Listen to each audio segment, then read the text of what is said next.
Welcome to Bookpodz. Today, we're digging into a really useful book for anyone who's, trying to get a product or service off the ground. It's obviously awesome. How to Nail Product Positioning so customers get it, buy it, love it by April Dunford. Seriously, if you're wondering how to make your stuff stand out, this deep dive is definitely for you. April Dunford, she's got something like, over 20 years in B2B tech marketing? Yeah, massive experience. Right? Known for getting complex tech products successfully to market. She's a consultant people really seek out. So our plan today is basically to unpack her strategies for showing off your product's best features. But crucially, to the right people. Because, as she points out right away, even amazing products can just fizzle out if the positioning isn't right. It's such a core insight. And what really jumps out at me is, like you said, how universal it is. It doesn't matter if you're selling, say, an online course or a fashion line or even really complex software. That basic challenge, making sure people get it and want it fast, it's always there. And this book, it's not just theory. It gives you a system, a really practical way to tackle something that's honestly fundamental but often gets missed. It's about finding that clarity. Yeah. Lots of businesses are just missing. Clarity, exactly. That's the word. Because Dunford argues, and this is key, that a lot of products don't actually have a product problem. The thing itself works. It might even be great. It's the positioning problem that holds them back. There's that analogy people sometimes use, the violinist in the subway. Oh, yeah, I know that one. Right. You could have this world-class musician, incredibly talented, playing beautiful music. But if they're just, stood in a noisy subway station during rush hour, most people just hurry past. Totally ignore them. Exactly. The talent is there, but the context is all wrong. No one appreciates the value. And the result for your product is pretty much the same. If people don't instantly grasp what makes you special. They just scroll on by. Click away. Yeah. Bad positioning means a confusing product. And a confusing product. That means lost sales pretty much every time. That analogy really nails it. And expanding on that, it's really about cutting through the noise, isn't it? We're bombarded with information. Customers use mental shortcuts, categories to make sense of things. And if they can't quickly slot your product into a category they understand, if that mental picture is fuzzy, poof, you're invisible. Doesn't matter how innovative you are. Which is why positioning is probably, I'd argue, the most undervalued bit of marketing, even though it's the bedrock everything else should be built on. Okay, so if it's that crucial, let's get specific. What is positioning according to Dunford? Because she's very clear about what it isn't. Yeah, the distinction is super helpful. Right. She says it's not your branding, not your general messaging, not just a tagline or a slogan. It's not the logo, the colors you use, your company's point of view, or your big vision statement. And it's definitely different from just, general marketing activities. Those things are important, but they come after. Exactly. They're outputs, not the thing itself. Okay. So what is it then? She defines it as, let me get this right, the deliberate act of defining how your product is the absolute best at delivering something that a specific group of customers cares a whole lot about. Deliberately defining, that's the key phrase there. Yeah. It's about strategically putting your product in the right mental box for people, so its unique value shines through. It's deciding, what is this thing, who is it really for, and why is it different and better? It's the strategy piece. So why is it so important to make that separation? Positioning versus, say, branding. Why draw that line so clearly? That's a really good question, because I think a lot of companies mix them up, right? For sure. My take, after reading her stuff, is that branding is kind of like the personality, the look and feel, the voice, the emotion. Okay. But positioning is the brain behind that personality. It's the strategic blueprint saying what that personality should convey, what story to tell, and fundamentally why anyone should even care. If you skip that positioning step, all your branding and marketing just become... It's guesswork. Yeah, guesswork. You're just throwing things out there, hoping something sticks. What's your view on that? No, I think you absolutely nailed it. Positioning gives you that solid foundation. Without it, you can waste a ton of money on slick ads or catchy phrases that don't actually connect back to your core strategic advantage. Yeah. And crucially, it's not something you just do once and forget about. Right. She emphasizes that. Yeah, it's dynamic. Markets change. Competitors pop up. Products evolve. Yeah. So you constantly have to revisit and maybe tweak your positioning. It's an ongoing process, really. Relevant for any business, any size, any industry. Okay, so it's dynamic, it's strategic. Dunford then breaks it down into 5 core components. These feel like the essential ingredients you need to get right, like a checklist. The building blocks. Yeah. First is competitive alternatives. And this isn't just the obvious rivals, right? It's anything your customer might do instead. Like using a spreadsheet or even just doing nothing. Exactly. Second, unique attributes. What actually makes your product different? The features, the capabilities. Third, value and proof. So what good are those differences? What benefits do they provide, and can you prove it? Makes sense. Fourth, ideal customer segments. Who really cares about the value you offer? Like, who gets it immediately? And fifth, the market category. This is the big one, right? The context. How people frame your product in their minds. Yeah, the frame of reference. So out of those five, is there one that businesses typically mess up the most, do you think? Oh, that's a good question. I mean, they're all linked, but Yeah. I often see stumbles on number 1, competitive alternatives, and number 5, the market category. Right, why those? Well, with competitors, companies tend to think too narrowly. They only list other products like theirs. They forget about the manual workaround the customer is using now, or the good enough solution, or just ignoring the problem. You need that broad view. Got it. And the market category? That's about context. They might pick a category where their strengths don't actually stand out. Or sometimes they try to invent a totally new category, which sounds cool. That just confuses people. Exactly. If people can't place you, they can't evaluate you. So if you don't nail the competitive landscape and the right mental box, the market category, the rest of your positioning work kind of falls flat. These 5 pieces force you to stop assuming and start analyzing deliberately. Right, being deliberate. Okay, so for anyone listening who's thinking, all right, I need to be more deliberate about this, the book gives a 10-step framework. It's pretty actionable. Very practical. Let's walk through it. Maybe we can group them into phases to make it a bit easier to follow. Phase 1 seems to be about setting the stage, understanding customers, getting your team on board. Step 1 is understand your target audience. But not just any audience. She says focus on your best customers, your ardent supporters. The fans. Yeah, the ones who got it right away, bought quickly, tell their friends. You study them. Why did they choose you? What do they value? That helps you define what your real value is, who your ideal customer looks like, and who you're actually competing against in their eyes. And if you're new, haven't got that loyal base. Test broadly, but always be looking for those early signs of who clicks with your product. Starting with the customer, not your internal assumptions. Crucial. Then step 2, form a positioning team. This isn't a solo job for the marketing person. Definitely not. You need people from sales, product development, customer support. Bring all those perspectives together.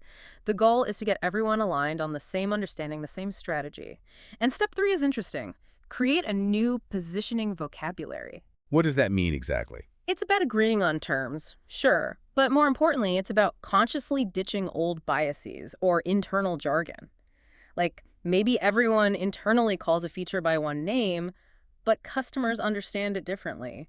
Or maybe there's historical baggage about how the product used to be positioned. Ah, okay. So letting go of the old ways of talking about it internally.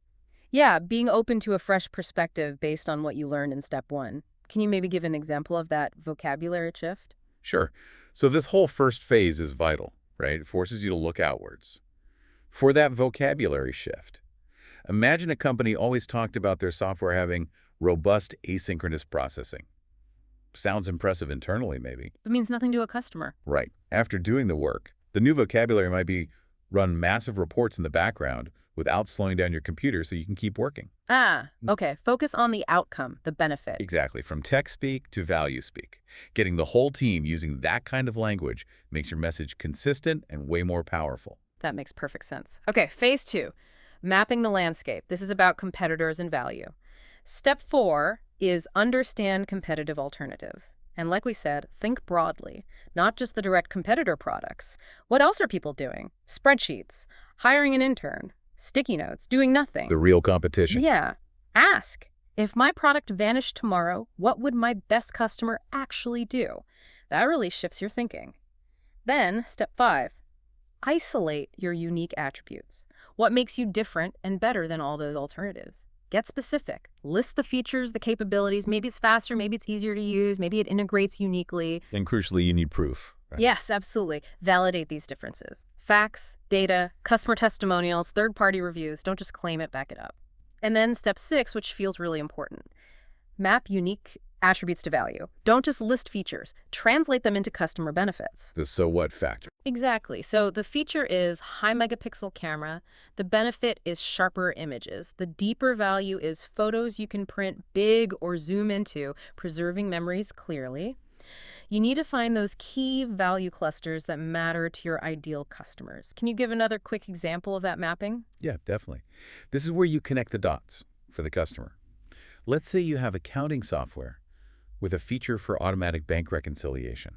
That's the attribute. Okay. The direct benefit is saves time matching transactions. Mm-hmm.